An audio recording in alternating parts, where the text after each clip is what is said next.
안녕하세요. 시술 알려드리는 김원장입니다. 찬바람이 불기 시작하면은 색소치료 시즌이 오고 있죠. 주근깨를 고민하시는 분들이 어떤 레이저를 받을지 굉장히들 궁금해하세요. 그래서 오늘은 레이저의 효과라든지 통증, 안전성 등 여러 가지 요소를 고려해서 티어리스트를 한번 준비를 해봤습니다. 광대나 눈꺼풀, 그리고 이마, 이렇게 콧등까지 해서 전반적으로 이제 갈색 색소성 반점이 이제 유소년기를 지나서 주로 청소년기에 발현이 되는 그런 색소증입니다. 이 주근깨가 발생하는 원인은 유전적 변이 때문이에요. 멜라닌 색소를 만들어내는 기능을 담당하는 유전자 중에 아주 사소한 변이가 있어서 흔하게는 이제 얼굴에 생겨나지만 심한 경우에는 팔이라든지 등 그런 신체 부위까지 함께 동반해서 나타나는 색소증입니다.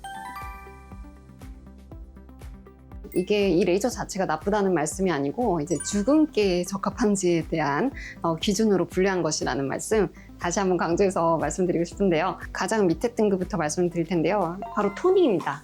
이 토닝을 진짜 많이들 찾으시는 이유가 통증, 다운타임이 적다는 건데 주근깨 치료 효과 또한 적다는 것이 아주 큰 문제점이에요. 주근깨는 우리 피부 표피층에 뭉쳐있는 작은 색소성 덩어리거든요. 보통 토닝을 할 때는 1064 파장을 이용해서 얼굴 전체를 부드럽게 붓질하듯이 이제 치료를 하는 방식이에요. 그래서 이걸 아무리 부드러운 레이저로 치료를 한다고 해도 그 효과가 굉장히 미흡할 수밖에 없어요. 그 다음은 IPL인데요.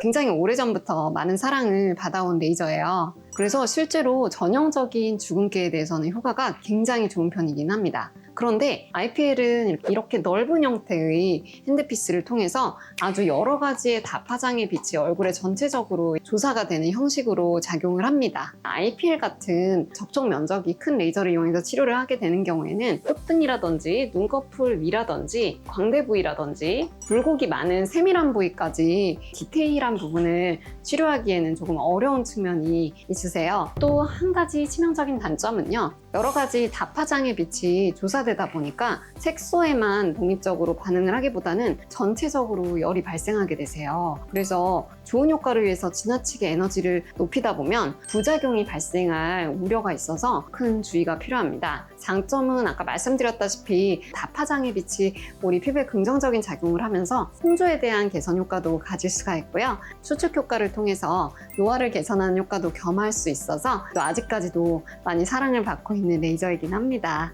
3티어는요 또 Q53이에요. 이제 거의 모든 의원에 보급이 되어 있을 정도로 대중적인 레이저입니다. 가격 또한 굉장히 합리적이면서 가성비가 좋은 게 장점이라고 볼 수가 있는데요. IPL과는 달리 그 스팟 사이즈를 의도하는 대로 작게 2mm, 3mm 정도로 자유롭게 조절을 해서 이렇게 굴곡진 피부에 이제 무빙하는 방식으로 치료를 할 수 있다는 것이 또 큰 장점입니다. 왜 3티어에 있는지가 좀 궁금하실 수 있는데요. Q532 레이저는 색소에 대한 반응도가 굉장히 높은데 문제는 혈관에 대한 반응도 또한 함께 가지고 있다는 점이에요. 혈관에도 반응을 해서 미세한 염증 반응을 일으킬 수 있답니다. 자국이 남을 가능성이 높은 타입이신 경우에는 추천드리지 않고 있습니다. 혈관에 대한 반응도가 높은 QCH532 레이저의 한계를 극복하기 위해서 접촉식 냉각 방식을 탑재한 레이저가 바로 리판 레이저인데요. 5mm 이상의 넓은 면적의 일광자 치료하는데 굉장히 많이 활용하고 있는 레이저예요. 주근깨 치료에 있어서는 또 치명적인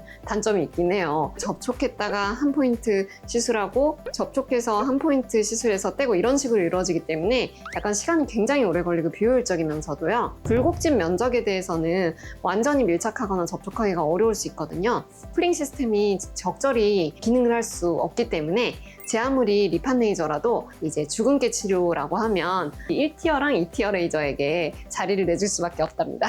2티어는 역시나 색소에 대한 반응도가 높은 532 레이저인데요.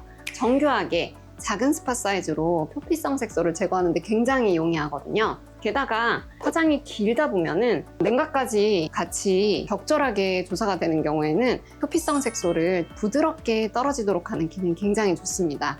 사실 이 레이저는 주근깨에만 이제 효과가 있는 건 아니고 다양한 잡티라든지 아니면 표피성 색소에 굉장히 효과가 좋은 편이에요. 단점은 노란 빛깔의 잡티 제거에는 다소 효과가 아쉬울 수 있다는 것이 또 큰 단점입니다. 마지막으로 이제 탑티어 대해서 말씀을 드릴 텐데요. 바로 루비 레이저입니다. 694나노미터 파장의 빛을 구현할 수 있는 레이저예요. 색소에 대한 반응도도 높은 동시에 혈관에 대한 반응도는 낮기 때문에 다양한 색소증에 쓸 수 있고요. 이 532하고 1064의 중간 정도 깊이까지 이제 도달하여서 적절한 이제 치료 효과를 도출해내는데 굉장히 유리해서 오타모반이나 오타양모반, 또 다양한 진피성 색소, 그리고 표피성 색소까지 이제 올라운더 플레이어로 굉장히 유용하게 쓸 수 있는 레이저인데요. 특별히 더 만족도가 좋은 항목이 있는데 바로 주근깨 치료에서 정말 받으신 분들이 쌍따봉을 날리시거든요. 주근깨 같은 경우에는 사실 재발률이 굉장히 높고요. 색소가 이제 진한 경우에는 제거가 잘 되지만 노란 빛깔의 잡티인 경우에는 사실 제거가 만만치 않은 경우도 있어요, 생각보다. 이 루비 레이저 같은 경우에는 혈관에 대한 반응도가 높지 않기 때문에 강도를 굉장히 충분하게 높여서 적용을 할 수가 있거든요. 무빙하는 방식으로 작동을 하다 보니까 이제 눈꺼풀이라든지 눈 밑에 인접 부위 같은 곳까지 디테일하게 시술을 할 수 있다는 것이 또 큰 장점입니다.